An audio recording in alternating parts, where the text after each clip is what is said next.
Alright guys, so I'm gonna be trying to put this 2,500 pound ATV winch on my trailer to pull up some cars. This is gonna be a little bit of an experiment. I did see another guy using one of these 2,500 pound Harbor Freight ATV winches to pull up a truck cab with like no frame or wheels or anything up onto his trailer. Mind you, just the cab of a truck is not that heavy, so it might very well not work for my purposes, but if it doesn't, I'll just exchange it for like a 5,000 pound winch. This trailer is only rated to 6,500 pounds, so my thinking is when they're rating these winches, they're thinking about people being stuck in the mud, which is not the way I'm going to be using it. I'm just using the winch to pull cars up onto my trailer. It should be a pretty smooth roll for the most part. So even a car that weighs 5,000 pounds, you know, that'd be like a truck or something, that should still be okay, because it's gonna just be smooth ground, no mud or anything like that for the most part. Let me give you guys a little idea of how I'm gonna do this. So this trailer is only 12 feet long, so I don't think I'll have too much trouble with the angle of the cable coming off of it. And what my idea is to build a raised plate right in this section here for the winch to sit on, and then that'll get the front of the winch above this frame rail, and then just run the cable all the way to the back. Obviously the trailer is kind of a tall trailer, so the cable might rub this, I'm almost sure it'll rub this bar here, and I don't really know what I gotta do about that. I'm just gonna have to kind of trial and error on that to see what happens when these steel cables are kind of rubbing against steel. I've seen a lot of other trailers with winches on them, and I haven't really been able to figure out how they address that particular issue. And I guess the winch just mounts to your plate with just these two holes. I would have thought it would have had a couple more holes to mount it, but it just has two holes here. So and it comes with some bolts. I don't know, I think they call this a fair lead, so basically it rolls your cable through, and I don't even know if I'm going to use that. It doesn't look like it's the easiest thing in the world to mount. I would have to do a little bit of extra fabrication, and I'm not sure if it's worth it or not to have that, because my concern is if I don't have it, then if I get a car up onto my trailer, a lot of times the cars that I haul hang over just a little bit because this is such a short trailer, so the front of it hangs over a little, and if the front of the car is hanging over the trailer at all, I'm worried that I might run into a problem, especially if the winch is not hooked up straight on to the front of the car. Might be kind of hard to tell from the camera, but this plate is just over about, I'd say just about 4 inches, maybe a little bit more, but it looks like it's just dead 4 inches.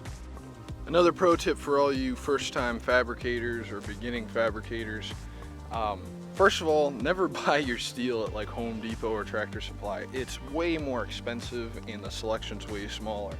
I mean, it's great if you need like a small piece like after 8 o'clock at night or something when the steel yard's closed, and you're just trying to get through a small project. But I always avoid buying steel from them guys because it's way more expensive for what you get. Another tip, if you're doing a small project like this and you're going to be going to the steel yard for just a couple of smaller pieces, and by smaller pieces I mean anything less than like $1,000 worth of steel, call them up first to and let them know what you want.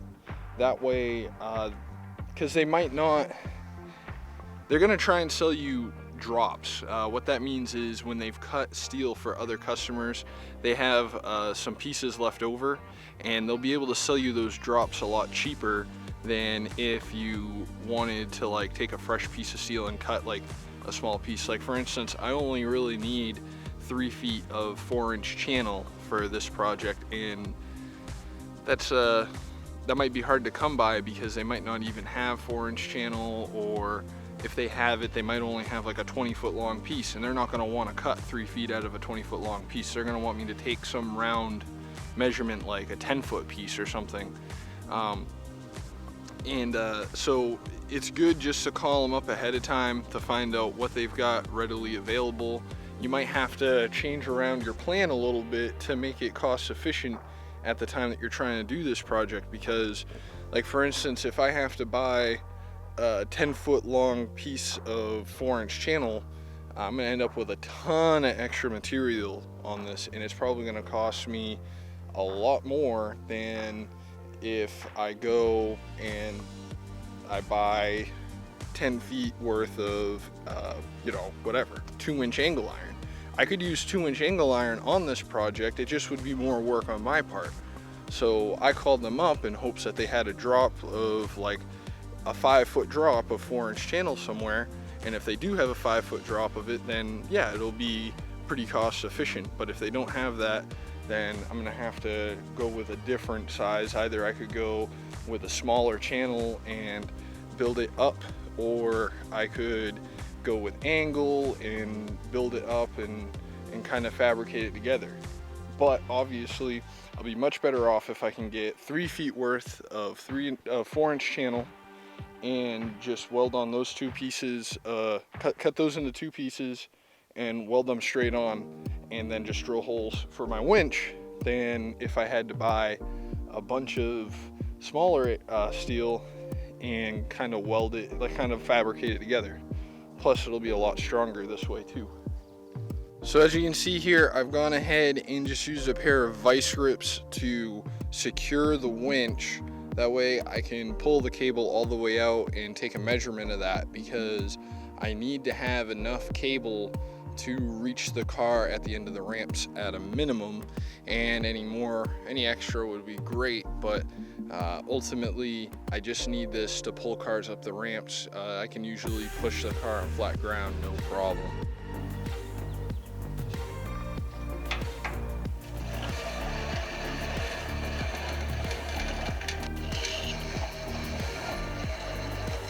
I would definitely say that I can mount this winch anywhere I want on my trailer. I stopped pulling it out, even though I probably have another 6 to 10 feet left on this spool. I stopped just because I was like, okay, I don't even have to worry about it. And as you can see, this cable is extremely long. I didn't really see any concise amount of distance that this cable is anywhere on the box. Some comparable ones that I've seen are like, see here, can we see the cable right here? So that's the end of the cable, just to give you some scale. And I don't know if you can tell from the camera, but look how far away I am from the trailer. It's about 3 times longer than the trailer itself, probably about twice as long as the trailer in ramps. So there's no worries in my mind about it. But what I didn't think about before I unspooled it is how I'm going to get it to go back in. I'm going to try and see what happens if I just hook my jump box straight up to it and reel it in with that. And if I let the smoke out, it'll be on camera for everybody to see. But I think that should work fine without the switch and everything. Alright, so the first thing we're going to start off by doing is, I'm not even going to use a tape measure for this. I'm just going to set my workpiece onto the trailer and mark it real quick. Okay, this doesn't have to be an exact science. As long as it's wide enough to fit on top of these rails, it should be good. And these paint pens are instrumental in doing this. If you try to do this with like a black Sharpie, you won't even see it. Now I'm going to come over to my saw.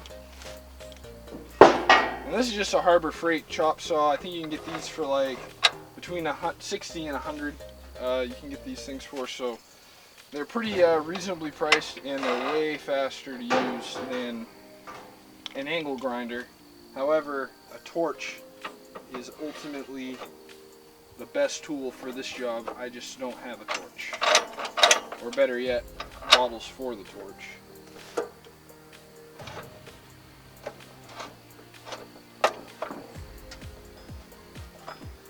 Get this lined up, just like cutting a piece of wood. If you've ever cut a piece of wood on a chop saw, it's very similar, just slower and louder.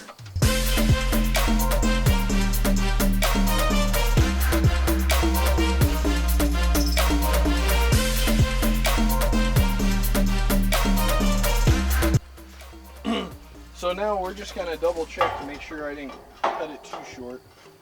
And there's a couple of things in the way. I'm going to try and step it away from any obstruction here. Alright, so there's our front piece there. And now we'll just do the same thing over again with this other piece. Like I said before, I want to make this as far forward as possible so that I have the best chances of fitting a car on here with the winch on. So mark it just like I did before.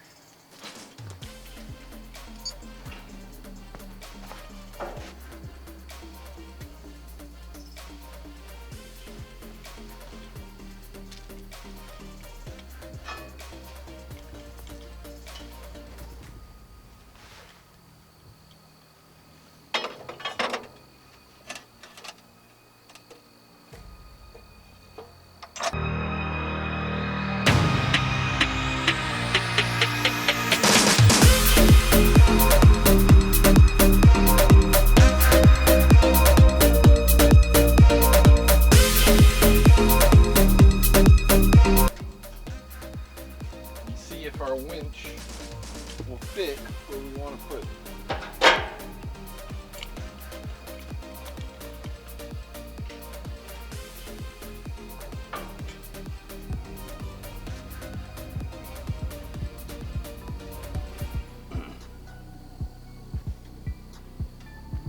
So we're just a hair too long because this piece of angle was in the way from before. So I'm just going to cut the end of this piece of sheet metal just wide enough to make a platform for the winch to go on. Alright, so I bought this for another little project, and I have extra. So I'm going to take the extra that I have over what I need here and use that as a mount for my winch. I have about 7 inches extra, so I'm going to go right here, mark it out. Once again, this is not a job that has to be very exact, because as we can all see, this trailer is not the most beautiful unit in the world anyway. Pro tip for making straight cuts when you're measuring is to measure both sides of your workpiece. So I'm out on this side, make a measurement on this side, and then I connect the dots with a straight edge of some sort, or a channel iron here.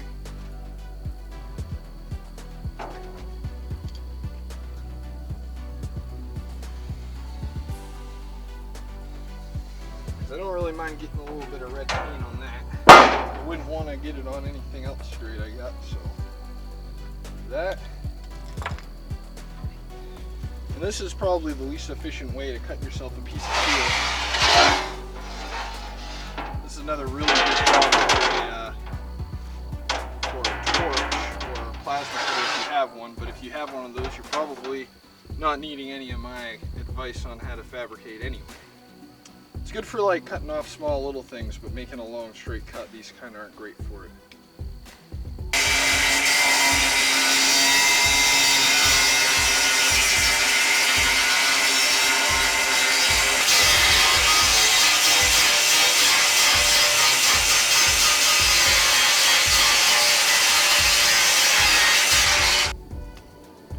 This is why I hate having guards on my grinder because they have the tendency, no matter how tight, especially on these cheap grinders, they have a tendency to spin around on you, and then you have to stop and put it back in its place.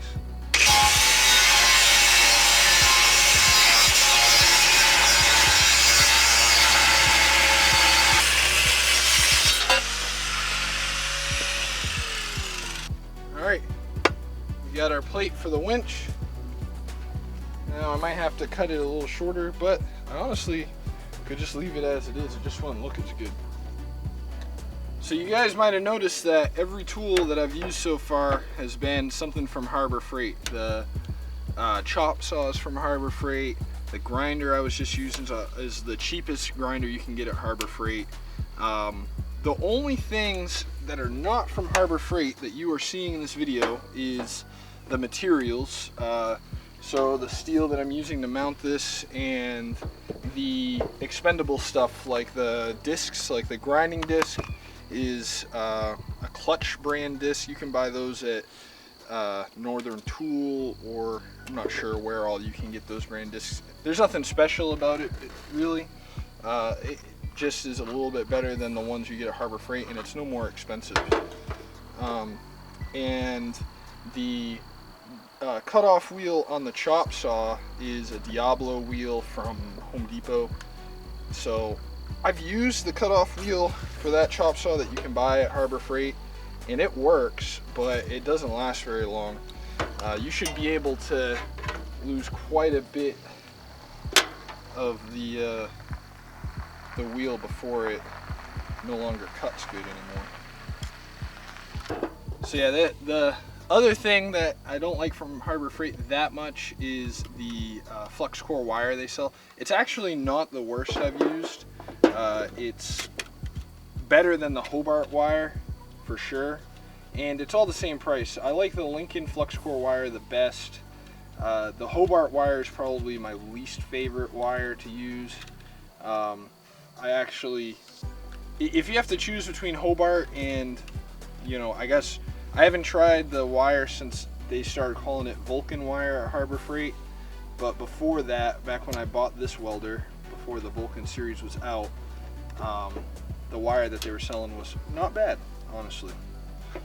So I'm not going to go through a whole tutorial on how to start wire in your Harbor Freight welder, because to be honest, it's actually, I'm not even good at it. So these things are supposed to be run on a 20 amp circuit, which we're definitely not on right now, but it's fine. I'm not going to be running at full power.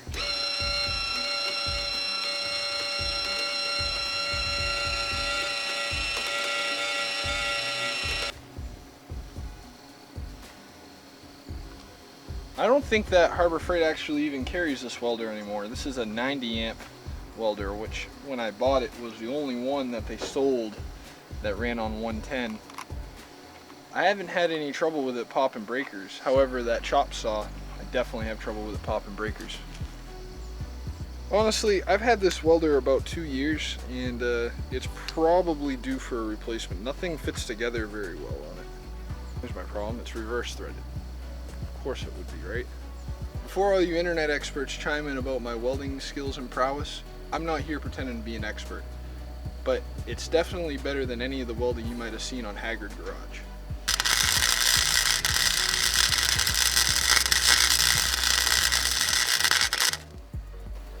The wire came unspooled before I put it on the welder, and now it's moving all over the place on me because it's not straight anymore.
might notice I'm not using a Harbor Freight drill. The only reason for that is I don't own a Harbor Freight drill already, and I don't feel like buying one because I really don't have a use for it.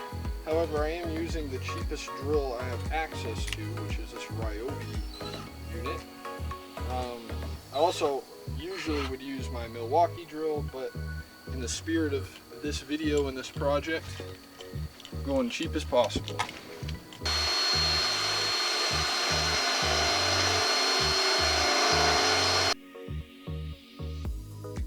That I just took a 5/16 drill bit and sent it straight through that 1/8" sheet metal without a pilot hole, which is not usually the recommended thing to do.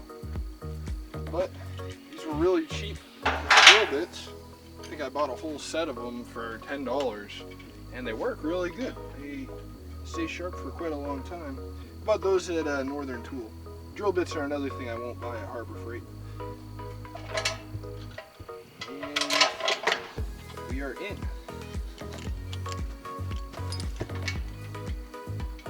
Alright guys, well, gonna wrap it up for today because it's getting a little dark out. We got the whole box fabricated to hold this winch. Probably tomorrow I'm gonna just put together the wiring and give you guys a full review of the winch. So please subscribe and stay tuned for that.